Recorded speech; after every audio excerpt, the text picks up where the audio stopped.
मैं रंजना सालगिया आज फिर आपके साथ बीएड सेकेंड ईयर की classes paper knowledge and curriculum से फर्स्ट यूनिट उसमें हम पढ़ रहे हैं आज कॉन्टेक्सचुअल एंड टेक्सचुअल नॉलेज, संदर्भात्मक एवं लिखित ज्ञान के बारे में आज हम विस्तार से पढ़ेंगे। संदर्भात्मक ज्ञान और लिखित ज्ञान दोनों अलग अलग चीज़ हैं, लेकिन परस्पर संबंधित होते हैं एक दूसरे से।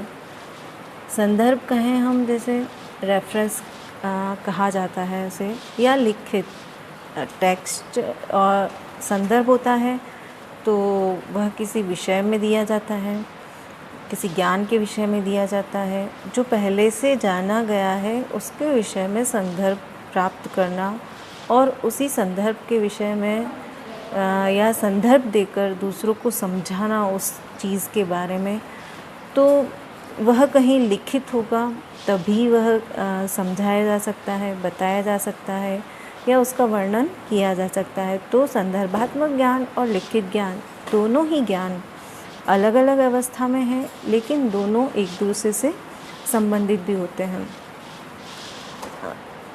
इसके बाद हम संदर्भात्मक ज्ञान को देखें तो संदर्भात्मक ज्ञान जो होता है वह कह सकते हैं कि इंद्रिय संबंधी ज्ञान, इंद्रिय आधारित ज्ञान या परिचयात्मक ज्ञान जिसे कहते हैं। यह किसी चीज़ के बारे में, किसी विषय के बारे में परिचय दिया जाता है, उसका रेफरेंस देकर, उस चीज़ का रेफरेंस देकर परिचय देना ही संदर्भात्मक ज्ञान होता है। जैसे हमें दिखाई दे रहा है कि वो पौधा है तो छोटा है जिसे पौधा कहा जाता है, और अगर वह बड़ा हो जाता है तो वह पेड़ का रूप ले लेता है। इस आधार पर दिखाई भी दे रहा है हमें, उसका वर्णन किया जा सकता है और दूसरे लोगों को उसके बारे में रेफरेंस देकर समझाया जा सकता है कि पौधा इसलिए पौधा होता है क्योंकि वह साइज़ में छोटा होता है, और पेड़ इसलिए बड़ा पेड़ कहा जाता है उसी मतलब साइज़ के आधार पर, आकार के अनुसार उसे पेड़ और पौधे में अंतर बताया जा सकता है। तो यह संदर्भात्मक ज्ञान का स्वरूप है। और संदर्भात्मक ज्ञान के प्रकार, संदर्भात्मक ज्ञान के प्रकार जैसे 4 दिए गए हैं। इंद्रिय संबंधी ज्ञान, इंद्रिय आधारित ज्ञान, जैसे मैंने कहा देखकर, सुनकर, बोलकर, अनुभव करके जो ज्ञान हम प्राप्त करते हैं या किसी और को दे सकते हैं, तो वह ज्ञान संदर्भात्मक ज्ञान के अंदर आता है। फिर प्रत्यक्ष अनुभव संबंधी ज्ञान, जैसे ही वह इंद्रियों के आधार पर हमें प्राप्त होता है तो हम क्या कहते हैं, उसका प्रत्यक्ष अनुभव करते हैं, देखते हैं, सुनते हैं, अनुभव करते हैं, प्रत्यक्ष अनुभव करते हैं, दिखाई दे रही है हमें वह चीज़, तो वह हमारे ज्ञान में उतरती है और यही संदर्भात्मक ज्ञान का रूप लेती है। फिर स्मृति आधारित ज्ञान, कभी हमने उस ज्ञान को प्रत्यक्ष रूप में देखा था, सुना था, अनुभव किया था, तो वह हमारी स्मृति में रह जाता है और हम उसे पुनः रिकॉल कर सकते हैं या रिकॉल करवा सकते हैं कि हमने ऐसा देखा था, ऐसा हमने जाना था उस विषय के संबंध में, उस चीज़ के संबंध में।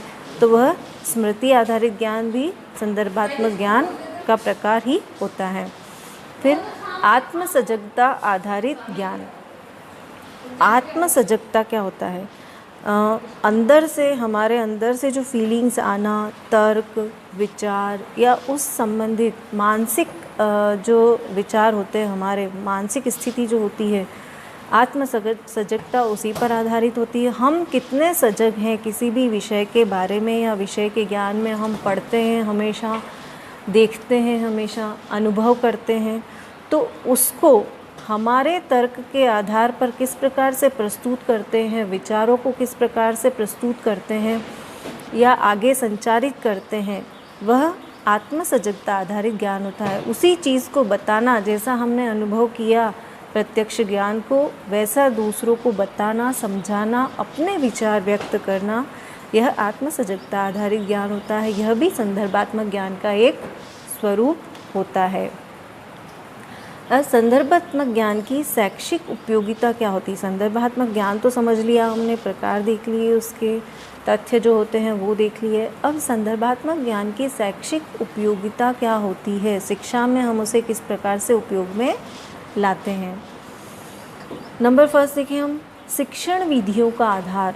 पढ़ाने के लिए हम शिक्षण विधियों का उपयोग करते हैं। जैसा हम फर्स्ट ईयर में पढ़ के आए हैं, हम स्कूल्स में पढ़ाने भी गए, बच्चों को पढ़ाया हमने। हम जो लेसन प्लानिंग करते हैं वो मेथड्स के आधार पर होती है, किसी न किसी मेथड पर आधारित हम शिक्षण करवाते हैं, बच्चों को लेसन प्लान बनाते हैं।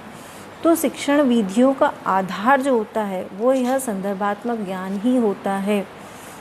पहले पढ़ाया गया, हमारे शिक्षकों द्वारा हमें ये बताया गया कि शिक्षण की जो ये मेथड्स हैं, ये विधियां हैं, यह उपयोग में लाई जाती है। क्यों? उनकी उपयोगिता के अनुसार कि उनका रिजल्ट्स क्या रहा, अधिगम करवाने में कितनी सहायक रही वो, जो शिक्षण अधिगम प्रक्रिया है वह बेहतर कैसे बनाया जाए, किन विधियों के आधार पर बेहतर बनेगी। तो हम जो सबसे अच्छी मेथड जो मानते हैं, प्रयोजनात्मक विधि, क्रियात्मक विधि, जो हम अभी काम में लेते हैं बच्चों को पढ़ाने के लिए विद्यालयों में, तो क्यों लेते हैं? क्योंकि इसका संदर्भ हमें दिया गया हमारे शिक्षकों द्वारा, या पहले जिन्होंने पढ़ाया उनके द्वारा यह बताया गया कि इस मेथड से पढ़ाने से बच्चों में जो अधिगम होता है वह, उसकी गुणवत्ता बहुत अच्छी होती है। तो शिक्षण विधियों का आधार हम संदर्भात्मक ज्ञान को मान सकते हैं। इसका शिक्षा में बहुत ही अच्छा उपयोग हम कर सकते हैं। फिर स्थायी अधिगम, जैसा हमने पढ़ा, इंद्रिय आधारित ज्ञान होता है, प्रत्यक्ष ज्ञान हम प्राप्त करते हैं इसमें।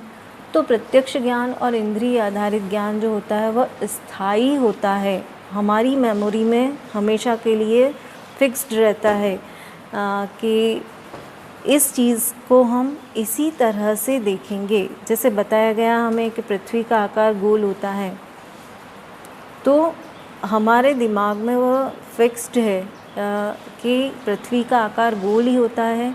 हम किसी और को भी बताएंगे तो पृथ्वी का आकार गोल होता है ऐसा ही बताया जाएगा। हम जैसे देखते हैं, ग्लोब देखा हमने, पृथ्वी का आकार किस तरह से देखते हैं, हम ऐसे तो देख ही नहीं सकते खुली आँखों से, तो हम बच्चों को ग्लोब दिखाकर समझाते हैं कि पृथ्वी का आकार इस तरह का होता है। तो बच्चों के अंदर स्थायी अधिगम होता है, तो यह भी शैक्षिक उपयोगिता में आता है। फिर है प्रभावी शिक्षा अधिगम प्रक्रिया, शिक्षण अधिगम प्रक्रिया। शिक्षण विधियां हम चुनते हैं, स्थायी अधिगम इसके द्वारा होता है। तो जो शिक्षण अधिगम प्रक्रिया होगी उसकी गुणवत्ता में डेफिनेट है कि अच्छी गुणवत्ता का अधिगम हम छात्रों को करवा पाते हैं। इसके आधार पर संदर्भ दिए जाने पर बच्चों को स्थायी अधिगम करवाया जाता है। तो उस संदर्भ को देखकर, तो संदर्भात्मक ज्ञान हम प्रस्तुत करते हैं, दिखाते हैं, अपने अनुभव व्यक्त करते हैं। इस प्रकार से शिक्षण अधिगम प्रक्रिया को हम प्रभावी बना सकते हैं। फिर रुचिपूर्ण अधिगम के लिए उपयोगी, सभी की रुचि अलग अलग विषयों में होती है। किसी को साइंस पढ़ना ज़्यादा अच्छा लगता है, किसी को मैथ्स पढ़ना ज़्यादा अच्छा लगता है, कोई कॉमर्स लेता है, कोई आर्ट्स लेता है। आर्ट्स में भी डिफरेंट सब्जेक्ट्स होते हैं, डिफरेंट वो अलग अलग लेने का प्रयास करता है और अलग अलग विषयों के बारे में सोचता है, और उसी प्रकार की उसकी मानसिक जो विकास होता है वह उसी के अनुसार उत्तरोत्तर प्रभावी बनता जाता है उस विषय में। तो रुचि हमारी क्यों डेवलप होती है उस सब्जेक्ट के बारे में? क्योंकि हमने उस विषय को पढ़ा, अच्छी तरह से समझने का प्रयास किया, और अपना जो लेवल है हम उस तक ले जाने का प्रयास करते हैं। हमारी जो मानसिक अवस्था है वो उस विषय को अंदर से बहुत गहराई से जानने का प्रयास करते हैं। तो उसमें हमारी इंटरेस्ट, हमारी रुचि डेवलप होने लगती है। तो रुचिपूर्ण अधिगम में उपयोगी है। फिर आधुनिक शैक्षिक व्यवस्था के रूप में, अभी वर्तमान काल में जो शैक्षिक व्यवस्था चल रही है, बच्चों को क्रियात्मकता के आधार पर सिखाया जाना चाहिए, करके सिखाया जाना चाहिए। बच्चा ज़्यादा से ज़्यादा डेवलप हो, मतलब वो विकास करे, उस प्रक्रिया में अंदर तक पहुँचे वो, और करके सीखे, प्रत्यक्ष अनुभव करके सीखे। तो आधुनिक शैक्षिक व्यवस्था इसी प्रकार की है और संदर्भ के आधार पर ही, संदर्भात्मक ज्ञान के आधार पर ही इसको डेवलप किया गया है। फिर संदर्भात्मक ज्ञान से तर्क शक्ति का विकास होता है। हम देखेंगे, सुनेंगे, अनुभव करेंगे और अपने विचार तर्क द्वारा, जिज्ञासा द्वारा सामने वाले को प्रस्तुत करते हैं, पूछते हैं, तो उसमें जो ज्ञान होता है वो स्थायी होता है। तो इस प्रकार से बालक की तर्क शक्ति का विकास होता है। जब हम उसको क्रिया आधारित क्रिया के आधार पर पढ़ाने का प्रयास करेंगे, कक्षा में अध्ययन करवाने का प्रयास करेंगे, तो स्वतः ही बच्चे में जिज्ञासा उत्पन्न होती है, वह तर्क करता है, ऐसा क्यों होता है, कैसे होता है, कब होता है। तो तर्क शक्ति का विकास इस प्रकार से किया जाता है। फिर इंद्रियों की क्षमता का विकास इसके द्वारा किया जा सकता है। बच्चों की सुनने की, बोलने की, भाषाई विकास, अनुभव करने का विकास, उस चीज़ को देखकर वह कितने अपने विचार अच्छी तरह से व्यक्त करता है, यह कहना। हम कक्षा में बच्चों को एक्टिविटी देते हैं, एक नाम दे देते हैं, या एक घटना होती है, या हम शैक्षिक भ्रमण पर ले जाते हैं बच्चों को और उसके बारे में रिपोर्ट बनाने के लिए कहा जाता है। तो यह क्या है, बच्चों की इंद्रियों की क्षमता का विकास, वह उसको किस तरह से देख रहा है, और तर्क शक्ति का विकास कि उसका उस घटना के बारे में या उस भ्रमण के बारे में अपने विचार वह किस प्रकार से व्यक्त करता है, वह रिपोर्ट राइटिंग किस तरह से कर पाता है। तो यह संदर्भात्मक ज्ञान की उपयोगिता। फिर शारीरिक एवं मानसिक क्रियाशीलता, बच्चों का इसमें शारीरिक विकास भी होता है, मानसिक विकास भी होता है, और एक्टिविटी बेस्ड जो लर्निंग होती है, टीचिंग एंड लर्निंग, उसके द्वारा वह अपना संपूर्ण विकास कर सकता है। इसके बाद वैज्ञानिक दृष्टिकोण का विकास करता है। संदर्भात्मक ज्ञान के द्वारा बालक पढ़ेगा, जब उसको प्रयोग करना होगा तो वह उसके बारे में पढ़ने का प्रयास करेगा, पहले से जो किए गए प्रयोग हैं उनको देखेगा वह, और उनकी थ्योरीज़ पढ़ेगा। तो वैज्ञानिक दृष्टिकोण का उसमें विकास होगा। वो उस बारे में पिछले जो कार्य किए गए हैं उस प्रयोग के बारे में, तो वह उसका रेफरेंस भी उस प्रयोग में देगा कि पहले उन्होंने ऐसा किया और उसी को ऐसा किया जा रहा है। फिर संवेगात्मक स्थिरता का विकास होता है। जब हम अपने मानसिक विचार प्रस्तुत करते हैं तो स्थिर होकर प्रस्तुत करना आवश्यक होता है, मानसिक स्थिरता आवश्यक होती है। अगर हमारा जो मानसिक स्तर है वो स्थिर नहीं होगा तो हम अपने विचार किसी एक पक्ष को लेकर ही दे पाएंगे, सभी पक्षों को ध्यान में रखकर नहीं दे पाएंगे। इसलिए बालकों का संवेगात्मक जो स्थिति है वह भी स्थिर होती है। फिर सामाजिकता का विकास होता है। बच्चा सभी के साथ समूह में कार्य करने के लिए प्रेरित होता है, सामाजिकता का विकास करता है। समायोजन क्षमता का विकास संदर्भात्मक ज्ञान से होता है। समाज में रहकर कार्य करेगा, समूह में रहकर कार्य करेगा, तर्क शक्ति विकसित होगी उसकी, तो वह समायोजन करना सीखता है। परिस्थितियों के साथ समायोजन, लोगों के साथ समायोजन, सभी तरह के दोस्तों के साथ समायोजन करना वह सीखता है। तो यह है संदर्भात्मक ज्ञान का शैक्षिक उपयोग। फिर हम देखते हैं, इसके बाद आता है हमारा लिखित ज्ञान। लिखित ज्ञान क्या होता है? लिखित ज्ञान को हम तथ्यात्मक ज्ञान या वर्णनात्मक ज्ञान भी कह सकते हैं। किसी भी चीज़ के बारे में फैक्ट जो लिखा हुआ होता है, वर्णन किया गया होता है, विवरण किया गया होता है, देखकर हम, पढ़कर हम उसके वर्णन को पढ़ सकते हैं। लिखित अवस्था में जो ज्ञान होता है, जैसे हमारे टेक्स्ट बुक में होता है, रेफरेंस बुक्स में होता है, लिखा हुआ ज्ञान जो है वह लिखित ज्ञान के रूप में जाना जाता है। यह कहीं ना कहीं संदर्भात्मक ज्ञान से भी जुड़ा हुआ है। जैसा पहले मैंने कहा था, यह परस्पर साथ में ही होते हैं, साथ ही कार्य करते हैं। तो लिखित ज्ञान के प्रकार जब हम देखें तो लिखित ज्ञान के प्रकार में आत्म संबंधित तथ्यात्मक ज्ञान हमारे खुद के द्वारा, आत्म संबंधित मतलब खुद से संबंध रखने वाला जो ज्ञान होता है वह आत्म संबंधित ज्ञान होता है। आत्म संबंधित ज्ञान मतलब लिखा हुआ हमने उसको कहीं पढ़ा और फिर उसको अपने अंदर उतारा और हम फिर उसको अपने विचारों में व्यक्त करते हैं। जैसे हम कोई टेक्स्ट बुक होती है वो पढ़ते हैं और उसके बाद हम उसके नोट्स बनाते हैं। तो नोट्स में हूबहू हम किताबों की लैंग्वेज नहीं लिखते हैं, किताबों की भाषा नहीं लिखते हैं। लिखित ज्ञान हमने पढ़ा और फिर अपने विचार में व्यक्त किया, तो यह क्या हुआ? आत्म संबंधित ज्ञान।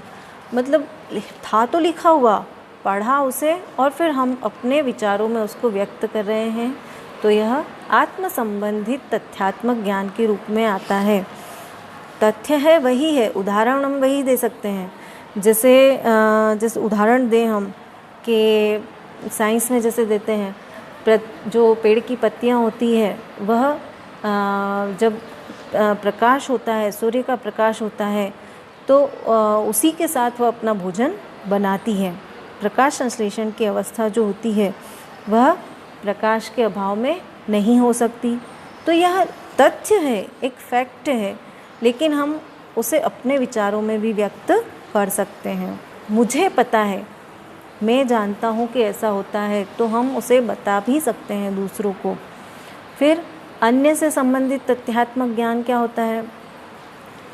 उसके द्वारा लिखा गया, मतलब मैंने अभी अनुभव नहीं किया, अन्य से संबंधित ज्ञान, उसने ऐसा बताया है, उसका रेफरेंस देना, किसी और का रेफरेंस हम देते हैं अन्य व्यक्ति का। जैसे हम परिभाषाएं पढ़ते हैं, तो हमने जैसे अभी भी पढ़ी ज्ञान की परिभाषाएं, ज्ञान मीमांसा की परिभाषाएं जो पढ़ी हमने, तो वह जो अलग अलग लेखकों के अनुसार अलग अलग विद्वानों के विचार हम जो प्रस्तुत करते हैं, परिभाषाएं देते हैं, उनका नाम कोड करने के बाद, तो यह अन्य से संबंधित तथ्यात्मक ज्ञान हो गया। उन्होंने यह तथ्य लिखा तो हम उसे बता रहे हैं, तो वह अन्य से संबंधित तथ्यात्मक ज्ञान हो गया। फिर सार्वभौमिक तथ्यात्मक ज्ञान, मुझे भी पता है, सामने वाले को भी पता है। सार्वभौमिक मीन्स सभी को पता है वह ज्ञान, वह है सार्वभौमिक तथ्यात्मक ज्ञान। जैसे सभी को पता है आज क्या डेट है, सभी को पता है आज मंडे है, तो यह क्या हो गया? सार्वभौमिक ज्ञान हो गया। पृथ्वी पूर्व से पश्चिम की ओर ही जाती है, दिन जो उगता है वह पूरब से उगता है सूर्य और पश्चिम में जाता है, तो यह क्या हो गया? सार्वभौमिक ज्ञान है, सभी को पता है। कोई मैं कहूँ अगर कि सूर्य उत्तर दिशा से उगता है, तो यह गलत बात होगी, यह ज्ञान नहीं कहा जा सकता। तो यह हो गए लिखित ज्ञान के 3 प्रकार हो गए: आत्म संबंधित तथ्यात्मक ज्ञान, अन्य से संबंधित तथ्यात्मक ज्ञान और सार्वभौमिक तथ्यात्मक ज्ञान या लिखित ज्ञान। अब लिखित ज्ञान की शैक्षिक उपयोगिता, शिक्षा में क्या उपयोगिता है? तो सबसे पहले तथ्यों का क्रमबद्ध प्रस्तुतिकरण। जो तथ्य होते हैं, फैक्ट्स जो होते हैं लिखित ज्ञान में, उनका क्रमबद्ध प्रस्तुतिकरण किया जाता है। क्रमबद्धता अगर नहीं होगी तो वह ज्ञान किसी को समझाने के लायक नहीं होता है। जैसे हमने अभी शुरू किया ज्ञान तथा पाठ्यक्रम, जो पुस्तक शुरू की हमने, उसकी फर्स्ट यूनिट शुरू की, तो सबसे पहले हमने फर्स्ट यूनिट है हमारी ज्ञान मीमांसा, ज्ञान तथा ज्ञान मीमांसा। तो ज्ञान क्या होता है सबसे पहले हम ये जानेंगे, फिर उसके बारे में किसी और के विचार क्या हैं वह जानेंगे, ज्ञान मीमांसा क्या होती है वह जानेंगे, फिर हमने ज्ञान और सभी चीज़ों में अंतर पढ़ा, फिर फैक्ट्स ऑफ नॉलेज पढ़े, ज्ञान के तथ्य हम पढ़ रहे हैं। तो यह क्या है? क्रमबद्धता, आपस में जुड़े हुए पॉइंट्स हैं। अगर पहले के पॉइंट्स को हम स्कीप करेंगे, नहीं पढ़ेंगे, तो हम आगे का जो ज्ञान है वह उस अवस्था में प्राप्त नहीं कर पाएंगे, वैसा नहीं समझ पाएंगे, उस अपेक्षा से नहीं समझ पाएंगे जैसा कि पाठ्यक्रम में दिया गया है। पाठ्यक्रम की अपेक्षा से समझ तो जाते हैं हम, जैसे आज हम पढ़ रहे हैं संदर्भात्मक ज्ञान और लिखित ज्ञान, लेकिन इससे पहले की क्लासेस हमने अटेंड नहीं की, हमने उसको पहले से नहीं पढ़ा, ज्ञान को नहीं पढ़ा, ज्ञान मीमांसा को नहीं पढ़ा, तो जो क्रमबद्धता है वो टूट जाएगी। पाठ्यक्रम की जो अपेक्षा है बालक को समझाने की, छात्रों को समझाने की, वह अपेक्षा पूर्ण नहीं कर पाएंगे। तो जो क्रमबद्धता होती है, क्रमबद्ध प्रस्तुतिकरण जो किताबों में किया जाता है, टेक्स्ट बुक में किया जाता है, वह निर्धारित रहती है किससे? लिखित ज्ञान के आधार पर।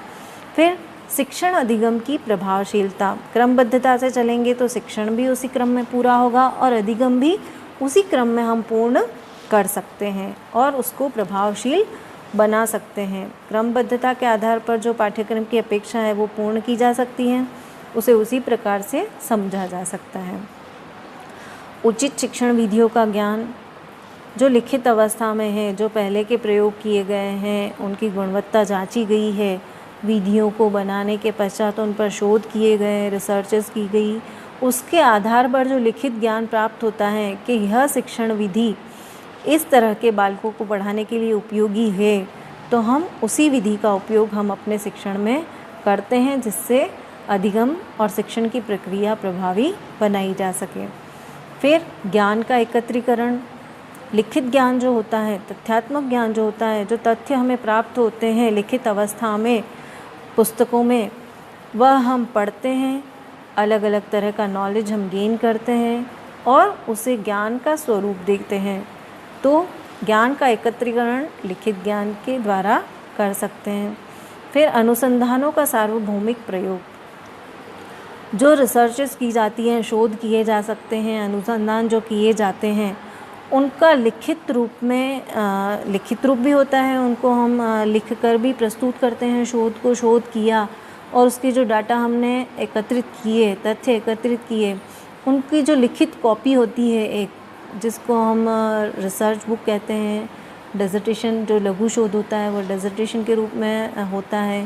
पीएचडी थीसिस के रूप में जो रखे जाते हैं कॉलेजेस में, यूनिवर्सिटीज़ में, तो इनका उपयोग आजकल तो नेट पर भी उपलब्ध है, ऑनलाइन। जैसे ही आपने किस टॉपिक पे रिसर्च किया तो आप ऑनलाइन डालोगे तो जिस व्यक्ति ने उसके बारे में रिसर्च की है, शोध किया है, वह आपके सामने खुल कर आ जाता है और किस प्रकार किया, उसने क्या तथ्य प्राप्त किए। तो यह सार्वभौमिक उपयोग, लिखित ज्ञान का सार्वभौमिक उपयोग हमारे द्वारा किया जाता है, सभी के द्वारा। सार्वभौमिक मीन्स सभी के द्वारा उस लिखित ज्ञान का उपयोग किया जा सकता है। फिर विद्यालयी व्यवस्था में उपयोगी होता है। विद्यालय में हम पुस्तकों के द्वारा पढ़ाते हैं, बच्चों को यह पता होता है कि हमें इस क्रम में इसके आगे से आगे उत्तरोत्तर क्या पढ़ना है। फिर पाठ्यक्रम एवं शिक्षा क्रम के निर्माण में सहयोगी, पाठ्यक्रम और शिक्षा क्रम, सिलेबस एंड करिकुलम जो बनाया जाता है वह लिखित आधार पर ही बनाया जाता है, लिखित आधार पर बालकों को दिया जाता है। तो यह जो प्रक्रिया होती है पाठ्यक्रम और शिक्षा क्रम के निर्माण की, यह पहले जो लिखा गया है उसे पढ़ा जाता है, उसके ऊपर जो शोध किए गए उन्हें पढ़ा जाता है, फिर उसमें क्या परिवर्तन किया जाना आवश्यक है। इस प्रकार से यह पाठ्यक्रम और करिकुलम, सिलेबस और करिकुलम का निर्धारण किया जाता है। जैसे अभी रिसेंटली 2020 की शिक्षा नीति जो आई है नई, वो किस प्रकार से आई है, उन्हीं प्रकार से पहले की शिक्षा नीतियों पर शोध किए गए थे, उसके बारे में विचार जाने गए। अभी जो आधुनिक शिक्षण व्यवस्था है उसके बारे में सभी विद्वानों से, इवन सभी से, हम भी, हमारे लिए भी ओपन था कि हम सभी उसमें अपने विचार प्रस्तुत करें। तो हम ऑनलाइन जाकर अपने कमेंट, अपने मैसेज उसको डाल सकते थे। तो उन जो विचार आए सभी के, उन विचारों को जोड़कर जो ये नई शिक्षा नीति बनाई गई, उन विचारों का इम्प्लीमेंटेशन करके, तो इस प्रकार से यह निर्माण किया गया। तो लिखित ज्ञान के आधार पर इसका निर्माण किया गया। फिर शैक्षिक उद्देश्यों के निर्माण में सहयोगी, हमारे शिक्षा देने के उद्देश्य क्या होते हैं। हम जैसे बनाते हैं, लेसन प्लानिंग करते हैं, तो हम अपने शिक्षण के उद्देश्य सबसे पहले लिखते हैं कि शिक्षण के ये उद्देश्य हैं हमारे। तो उन उद्देश्यों का निर्धारण हम जो निर्माण करते हैं, निर्धारण करते हैं, वह पहले जो लिखित उद्देश्य थे उनको हमने पढ़ा, फिर उसमें हम और क्या ऐड कर सकते हैं उन उद्देश्यों में, और क्या नया उद्देश्य जोड़ सकते हैं, तो उसके आधार पर हम उद्देश्यों का निर्धारण या निर्माण करते हैं। फिर विभिन्न विद्वानों के विचार जानने में सहयोगी होता है लिखित ज्ञान। हम किताबों में पढ़ते हैं विभिन्न विद्वानों के विचार, क्या क्या उन्होंने कही बात, तो उनका जो विचार होता है वह लिखित ज्ञान से हमें जानने में सहयोग प्राप्त होता है। फिर सामाजिक गुणों के विकास में उपयोगी, हम सभी तरह की किताबें पढ़ते हैं, सामाजिक नैतिक मूल्यों वाली किताबें, टेक्स्ट बुक पढ़ते हैं, पाठ्यक्रम से संबंधित किताबें पढ़ते हैं, धार्मिक पुस्तकें पढ़ते हैं। तो इन सब किताबों में जो लिखा है ज्ञान, वह हमारे अंदर सामाजिक गुणों का विकास करता है। हमारी संस्कृति हम पढ़ने का प्रयास करते हैं, सभी अभी लिखित रूप में मिल जाती है। तो जो भी हम पढ़ते हैं उससे हमारा और छात्रों का शैक्षिक गुणों का विकास होता है और यह शिक्षा में उपयोगी होता है। इसी तरह से नैतिक गुणों का विकास भी, सामाजिक गुणों के साथ हम नैतिक गुणों का विकास भी लिखित ज्ञान के द्वारा करते हैं और करवाने का प्रयास करते हैं। यह हो गया हमारा लिखित ज्ञान और संदर्भात्मक ज्ञान। Thank you for watching this. Next class में मिलेंगे। Thank you.